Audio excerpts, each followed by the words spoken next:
The United Auto Workers Union threatens to strike against the automotive company Stellantis. According to Crain's Chicago Business, at least 7 local chapters accuse the automaker of failing to uphold its end of the labor agreement, which laid out a timeline for the reopening of the idled plant in Belvidere.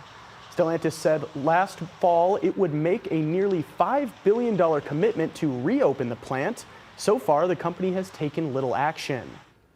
Stellantis releases a statement on the strike threat this morning saying, quote, "The company confirms it has notified the UAW that plans for Belvidere will be delayed, but firmly stands by its commitment."